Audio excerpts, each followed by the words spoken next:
안녕하십니까. SKTV 전지적 일본 시점입니다. 저희 채널을 방문해 주셔서 감사합니다.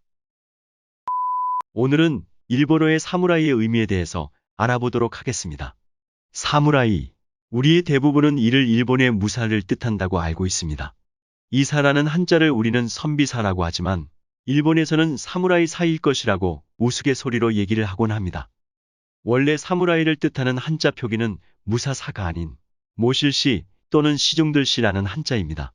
이 시라는 한자의 고대 일본어의 발음은 사부라이, 사무라이 등으로 변형이 되었다가 현대에 와서야 사무라이라는 발음으로 통일되었습니다.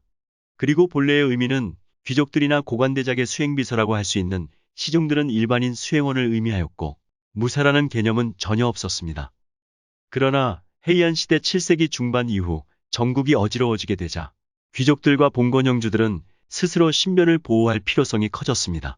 이에 일반 행정직 수행원 대신에 외부의 공격으로부터 방어해 줄 수 있는 무예를 가진 수행원, 즉 무사들을 데리고 다니게 되었습니다. 이것이 바로 사무라이의 의미가 무예를 가진 호위 수행 무사라는 의미로 변하게 되는 계기가 됩니다.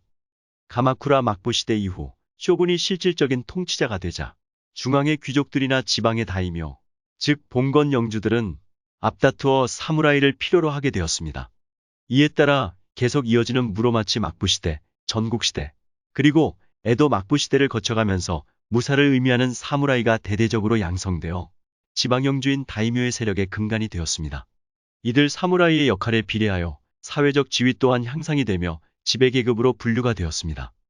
전국시대 때에는 능력 있는 사무라이는 실제로 봉건영주가 되기도 하였는데 일본의 혼란스런 전국시대를 통일시키고 최고 권력자인 관백 및 태압의 지위까지 오른 미천한 출신의 도요토미 히데요시가 그 대표적인 예라고 할 수 있을 겁니다. 한국이나 일본이나 직업에 따른 사회 계층을 표시할 때 산업공상으로 구분을 합니다. 가장 앞에 있는 한자는 똑같이 사입니다만 조선에서는 선비를 의미했고 일본의 에도 시대에는 무사를 의미하였습니다. 이러한 차이에 의해서 문, 즉 유교적 형식만을 중시하는 조선과 무, 즉 실질을 중시하는 일본의 미래가 극명하게 나뉘게 된 것은 아닐까요? 한편 도쿠카와 가문의 에도 막부 개창 이후 다이묘 정책 변화로 인하여 많은 영주들이 영지를 몰수당하게 됩니다. 이 과정에서 많은 사무라이가 실직을 당하여 급료를 받지 못하든가 스스로 주인 집안을 떠난 사무라이들이 있었는데 이들을 지칭하여 론인, 뇌인이라고 하였습니다. 이들은 초기에는 나름대로 사무라이로서의 기계나 품위를 잃지 않고 자부심도 갖고 있었다고 합니다. 그러나 에도시대 중기 이후에는 백수의 떠돌이 사무라이들이 급증을 하면서 이들은 떠돌이 불황자를 의미하는 론인, 낭인이라고도 불리게 되었습니다. 시간이 지나면서 론인, 뇌인과 론인, 낭인은 구분 없이 떠돌이 백수 사무라이라는 같은 의미로 사용되었습니다. 에도시대의 평화스런 세월이 지속되고 경제가 날로 발전하여 갔지만 이와는 반대로 사무라이들의 일자리는 점점 더 구하기 어려워졌으며 론인이라고 하는 떠돌이 사무라이들이 점점 늘어났지만 에도 막부에서는 이들에 대해 무관심했습니다. 19세기 중반이 되자 막부의 실정과 서양에 대한 개방 정책 등에 대한 사무라이들의 불만은 극에 달하였습니다. 특히 큐슈의 지방의 조슈번, 현, 야마구치현, 사츠마번, 현, 가고시마현 등의 하급무사들이 주축이 되어 존왕양의를 내세우고 막부의 타도를 목표로 하는 혁명에 가담을 하게 됩니다.